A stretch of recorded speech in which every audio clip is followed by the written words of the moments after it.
Good morning, everyone. It's your buddy pal Norm.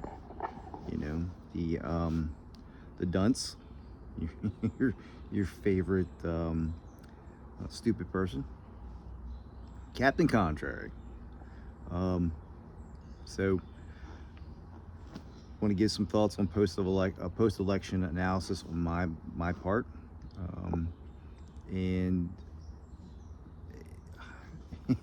and just give some thoughts in general. That I've been rattling around in my brain the last couple of days.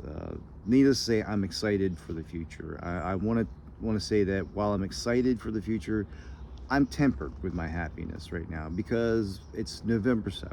All right, Donald Trump won in a historic election that very few people saw coming, including myself. I honestly thought it was going to be close, and I couldn't be happier. Even if Kamala Harris had won, I would have been extremely happy that if she won, it would have been the same way, decisively. Because I think because of the decisive victory, taking the Electoral College, the popular vote, the House and the Senate, in by large numbers. Of course, the House and the Senate, he doesn't have.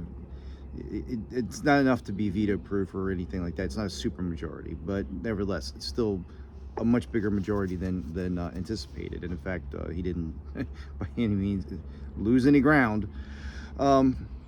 I would hope that if Kamala Harris had won this, because I think that gives the legitimacy and throws away all this stuff where people were cleaning their guns and prepping for a battle on both sides, and the Jamie Raskins of the world going, we're going to challenge this and we're going to throw out he's not qualified. Well, I think if Donald Trump won by a 0.5% or 1%, something like that, or won the Electoral College but lost the popular vote, that kind of business would have went on. There's no question about it, and they would. I can understand why they would try that. I mean, I think they're wrong, but there's this air of legitimacy to that. It's like, all right, well, it was close enough that maybe we could get through with and try something new that's never been done before. And even though it probably would have ended in civil war, I can understand at least their reasoning.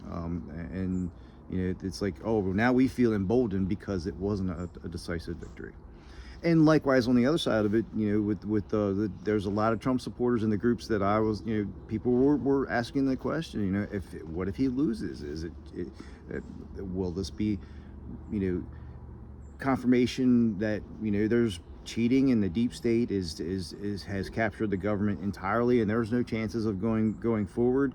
Is it time for us to break out the weapons and start tar and feathering people, or at a minimum, those kind of things were being thrown around on both sides, and I'm glad that none of that is going to happen. That's just a great thing. So that's one thought I had, and I'll get back to why I'm tempered my excitement. I'm excited by that. But I think Donald Trump doesn't take office until I think January 21st is when the inauguration is, and that's when the real work begins. And it's on day 1 to day 2 where we see some of these things that he campaigned on, like commuting the sentence of Ross Ulbricht. That's directly in his wheelhouse. It's in his power that he can do that. Man, he should be prepping that paperwork right now. That sentence commutation, and gets done laying his hand on the Bible, walks into the White House. She should be able to sign that paperwork. Within the first day. Within reason. We should know in the first day, at least the first 48 hours. Goes beyond that. Now we got a problem. And hence my temper. There's a whole bunch of other stuff that that we need to see, things that like, what are you going to do to kick off the process to end the war in Ukraine and the war in Gaza? You know, I don't expect, and I don't think anybody expects for him to walk in on day one and, oh no, there's peace and all that stuff. But the process needs to begin, and we need to see evidence of that happening in the future for any excitement to happen. You know, and same, you know, in the same thing with you know, his campaign promises about, you know, fundamental transformation, like you know, the tax code. You know, what are you going to do to start pushing that through? You know, you no tax on tips and no tax on overtime, and maybe even eliminating the IRS. Let's start to see where, you know, what's the mechanisms that you're going to put in place to start that to happening. And likewise, you know, I'm pretty happy that he's floating out the name Thomas Massie for Secretary of Agriculture. Wow, that's going to be awesome. Let's see who he's going to put in place and where and what departments is he going to cut. Remember, that's part of this, is putting Elon Musk in charge. Elon, give us the taste, you know, just a little bit of that taste to let us know what's the first departments you plan on entirely eliminating. You know, I don't want to know what employees, or, you know, I want to know whole departments that you're getting rid of. You know, those are the kind of things that are going to get people like me excited. Speaking of people like me, this next half of this message here that I'm going to give is going to be to the Democratic National Committee and the power brokers and the DNC. Your target was way off. All right. So let me tell you who I am. I'm somebody who was supported Tulsi Gabbard. All right. As the DNC or the Democratic National Committee nominee in 2020 until she dropped out of the race. And I'm somebody who looked as an independent, who actively supported Robert F. Kennedy and was excited about Robert F. Kennedy, way more excited about Robert F. Kennedy than I was about Donald Trump. People like me are the ones that carry this election. So it's not the transgender woke people, and no offense to them, but it's not them. You have their vote, okay? You have the people who are for or pro-abortion, right? You have them and then some, because on the side of the right, there's plenty of people on the right that are pro-choice, you know? So you got those people. The people that you ignored and you wrote off are the people like me. We're the 3.5% plus one vote. We're the ones that are gonna win you the election every time. And your failure to understand that, and your failure to even think about courting us, and instead talk down to us and gaslight us the whole time, that made you lose this election in a big way. The veil, the mask is coming off. There's no question about that. The mask is coming off of corporate media, and it's coming off of big government and the ties between the two. So the people are seeing this, and so it's more important now than ever to do an analysis, you know, and sit back and be brutally honest. Where did we go wrong?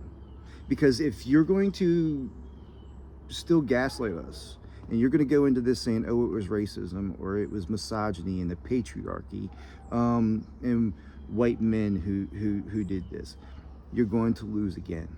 And you're going to lose, you're going to walk yourself into irrelevancy. And there's things that you absolutely seem to hate, even though they're great for the country and they're great for the American people, and the American people disagree with you in large numbers. They're going to come back and bite you in the ass, big time. And you're going to just talk yourself into irrelevancy. So if you're somewhere up in the DNC and you're by any chance, one of my 12 viewers, my 12 subscribers on YouTube, thank you, Dad. If you are by chance see this or something hopefully similar to this, because I know I'm not the only person saying this kind of stuff, you really need to take this to heart. All right, you really need to, if you even want to have a chance for 2028, you got to understand that you got to understand who is going to vote for you in droves every time, regardless of who you put out, because those people went out for Kamala Harris. They didn't care that she was selected. They didn't care that they didn't have a vote in it. But the people who were going to make you or break you, they cared. So you also need to stop being in the business of selecting your candidates. You selected Hillary Clinton and you lost. You selected Kamala Harris and you lost. You need to understand that. It cannot be understated. You need to allow your people, win, lose, or draw, to elect the person that they want. And by your people, I mean the voters, the people in those states. You establishment insiders, you think you control it all, but it should be apparent by now you don't. And so you really need to ego check and gut check yourself, because if you don't, any little bit of power that you think you have will be taken away from you completely. I'm fine with it. I hope you don't listen to me. I hope you don't. But I hope that people who are like me and that may potentially disagree with a certain subset of things that I think or believe that are liberty related, freedom related, and tend to be on the conservative side. You left-leaning people that are still upset about this, I'm hoping that they listen to this, because I'm hoping that just one or two of them, because if I can change one or two person's minds, they can also change people's minds. And so, especially if you're that left-leaning Kamala Harris 47%, I want you to come over and start joining that 3%, the 3.5 plus 1%, and realize, don't listen to what the parties tell you on either side. Understand how they act. Watch what they do, not what they say. And the same thing for the media. If you're listening to MSNBC and CNN and Fox News all day long, stop. Those people are part of a propaganda machine that's controlled almost exclusively by the CIA. The Council on Foreign Relations is real. The CIA is real. If anything, the Twitter files proved, and Facebook proved, they want to control us on this end, on the alternative meeting and the podcasters, by controlling that information.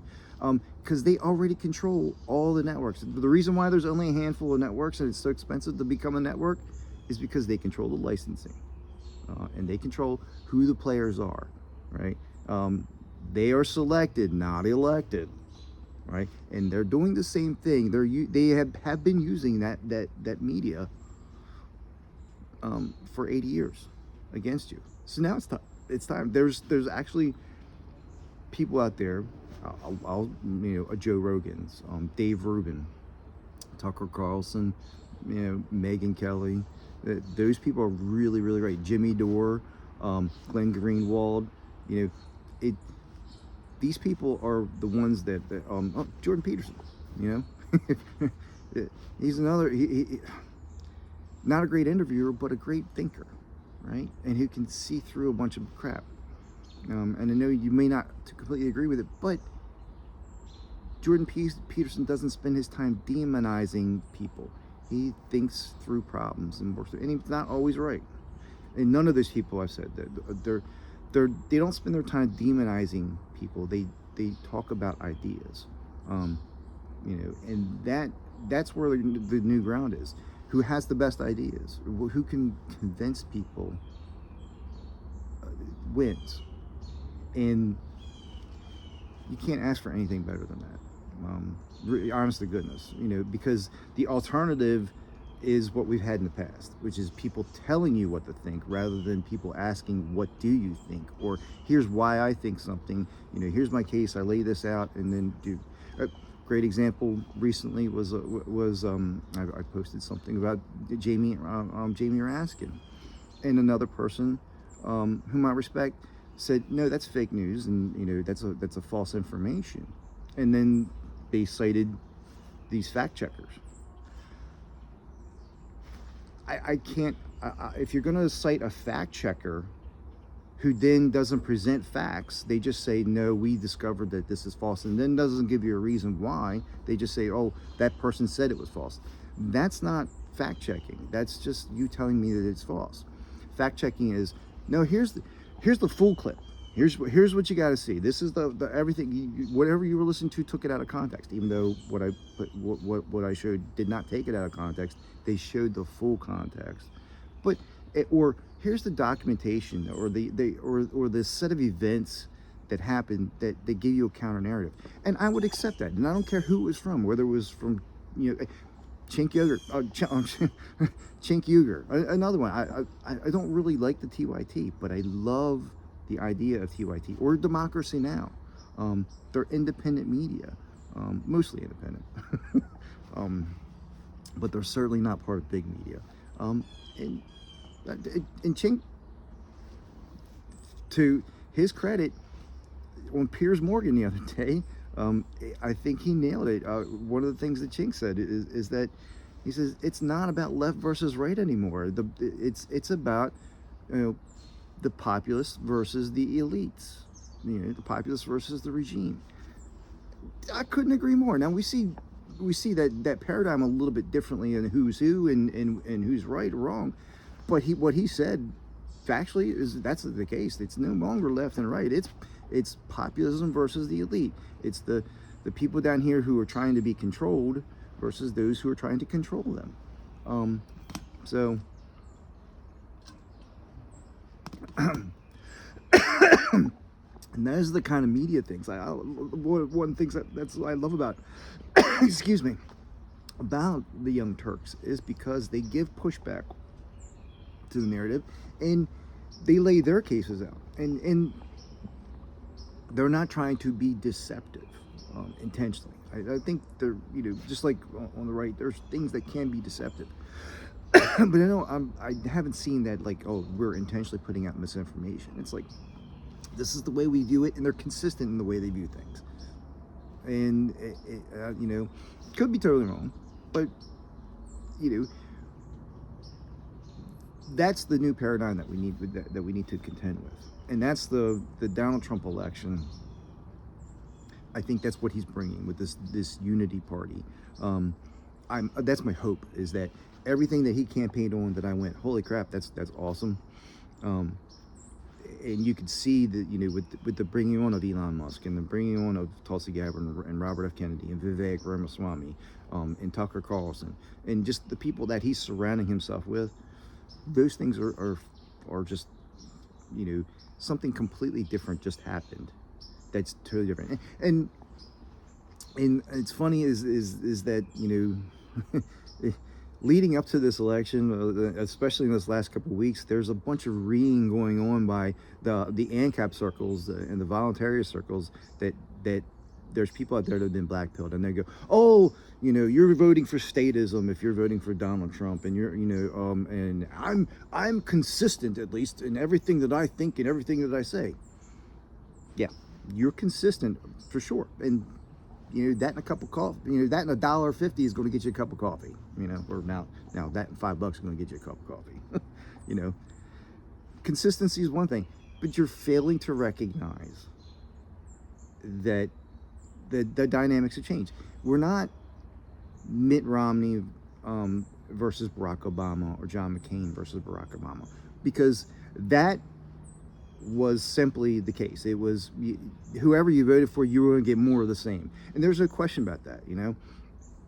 And even in 2016, it wasn't, when we were looking at Donald Trump and versus Hillary Clinton, it was, man, we're probably going to get, they're probably the exact same thing. We've been sold this bill of goods before.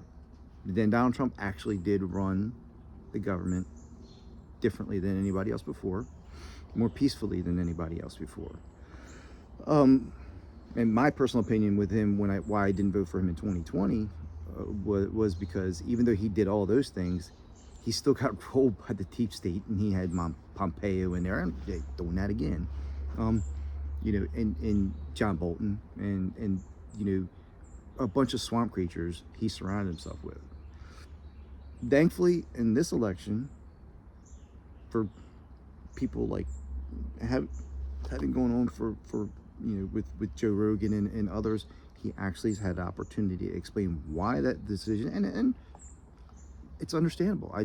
There's some of the things that he said I had no idea that the president does.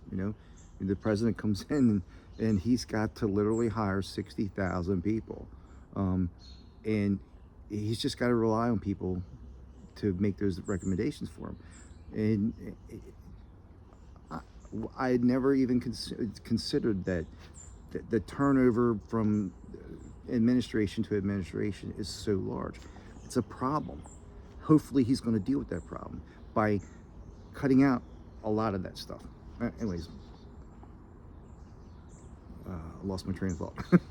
So one of those things, I guess, back to hopes and dreams, I guess, of Donald Trump. I think he will. I'm hoping that he'll be way better this time. I was explaining who I voted for and why I didn't vote for him in 2020, and now I see.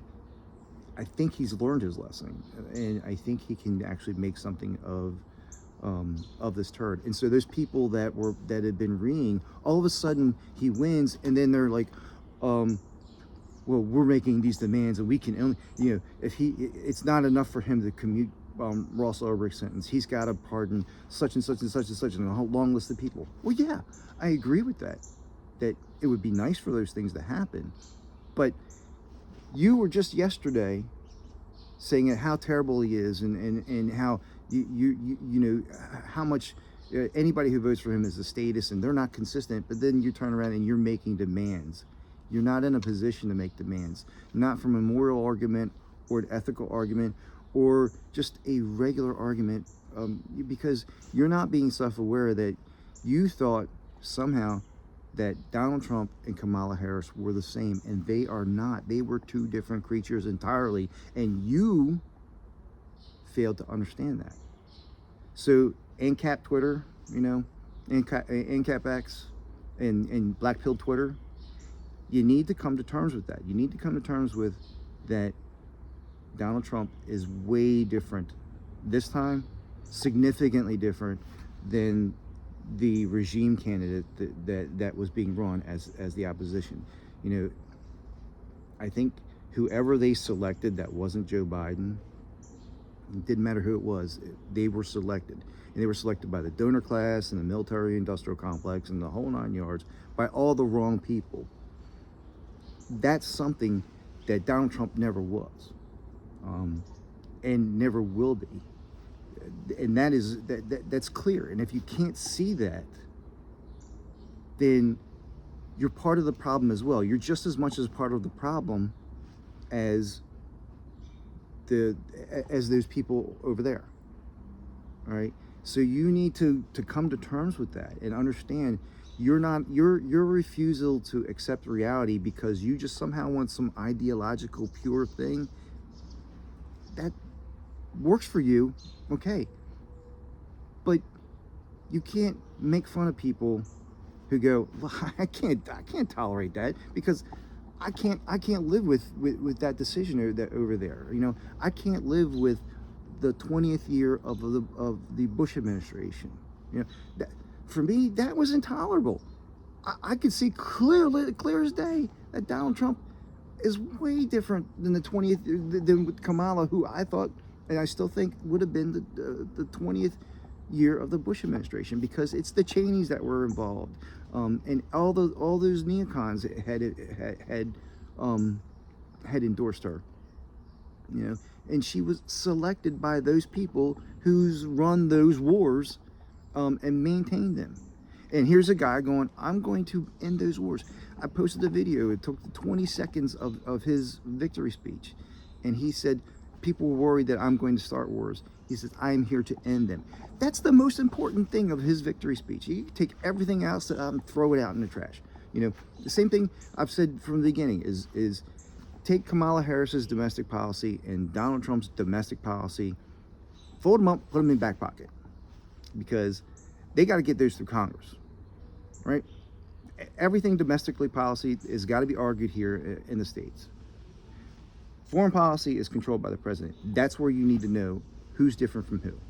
Foreign policy is what you need to base your decisions on, because if you never know if whoever you're voting for is going to get a Congress that is, you know, in their favor or against them, or like this, you know, we've got to, you know, he's got a mandate now to do his domestic policy. But that wasn't clear on November 4th. You know, that wasn't clear at all from anybody. So domestic policy, you fold up, you put it in your back pocket, because, you know, it's something to talk about, but it's not the most important thing, because what falls in the purview of the president is foreign policy. And that's where he is the most influential and directly controls on quite a few things, and as it relates to war. So yeah, sorry about the long rant today. These are just things that just kind of been thinking about. I'm going to get to my next episode. You know, this is the in-between stuff that I've been doing. Again, I'm happy, but I'm tempering that happiness because I really want to see more. You know, I want to now see, I've heard all the talking points, and I've heard the good logic and the good reasoning, and I'm convinced of that. Now I just want to see the action. I want to see the result. And of course, we got to wait till January and sometime after that. Then if we start seeing that, it's hurrah. And it'll be awesome. If he's able to do 2 or 3 of the things that of the big ticket items, if he gets those through, it'll be the most amazing thing that ever have happened to this country since its founding, I think, that I can think of. So, like I said, I'm going to get to the episode of some things that I'm going to start working on, and hopefully for the upcoming Maryland elections in, I think, 2026. I might have some stuff ready to do that. I'm not talking about me running, but I think I'm putting together what I think is going to be a ballot initiative, and I think it will change. I don't even think. I know if it passes as a ballot initiative, what I'm going to propose will change Maryland forever. And the thing is that this scales. It scales to every state, and it can even be done at a national level. So more to come on that. Thank you for my 12 wonderful subscribers. You're beautiful. I love you all. God bless America. God bless Donald Trump. Pray for his safety if you're a praying person, and his health. Because he's a beast. The man, there's no doubt about that some of the things that he's capable of doing and being able to manage simultaneously, probably the 10,000 things at once, that's not something that everybody can do. And he does a lot of that very, very well. He fails at some stuff, but I just think keep him in your prayers, and see you next time.